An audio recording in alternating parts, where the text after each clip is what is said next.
এতিয়া একাধিক পদত নাপায়, কাৰণ এটা নিয়ম কৰা আছে যে যোনে চতুৰ্থ শ্ৰেণীত পায়, তৃতীয় শ্ৰেণীত পায়, তেওঁ চতুৰ্থ শ্ৰেণীত নাপাব।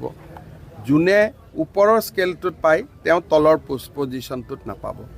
গতিকে এইবাৰ যাতে তেনেকুৱা ধৰণৰ ডাবল কেণ্ডিডেট নহয়, তাৰ বাবে এইবাৰ বহুতখিনি ব্যৱস্থা গ্ৰহণ কৰা হৈছে।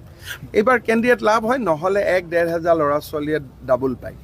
এইবাৰ আমি এটা ঠিক কৰিছোঁ, আৰু লাষ্টত কোনোবাই যদি ডাবল পায়, আমি আৰু এটা চিন্তা কৰি আছোঁ যে একেটা পোষ্টত দুটা হ'লে লটাৰী দি এটা কৰি। এতিয়া একাধিক পদত নাপায়, কাৰণ এটা নিয়ম কৰা আছে যে যোনে চতুৰ্থ শ্ৰেণীত পায়, তৃতীয় শ্ৰেণীত পায়, তেওঁ চতুৰ্থ শ্ৰেণীত নাপাব। যোনে ওপৰৰ স্কেলটোত পায়, তেওঁ তলৰ পজিশ্যনটোত নাপাব। গতিকে এইবাৰ যাতে তেনেকুৱা ধৰণৰ ডাবল কেণ্ডিডেট নহয়, তাৰ বাবে এইবাৰ বহুতখিনি ব্যৱস্থা গ্ৰহণ কৰা হৈছে। এইবাৰ কেণ্ডিডেট লাভ হয়, নহ'লে 1-1.5 হাজাৰ ল'ৰা ছোৱালীয়ে ডাবল পায়। এইবাৰ আমি এটা ঠিক কৰিছোঁ, আৰু লাষ্টত কোনোবাই যদি ডাবল পায়, আমি আৰু এটা চিন্তা কৰি আছোঁ যে একেটা পোষ্টত দুটা হ'লে লটাৰী দি এটা কৰি।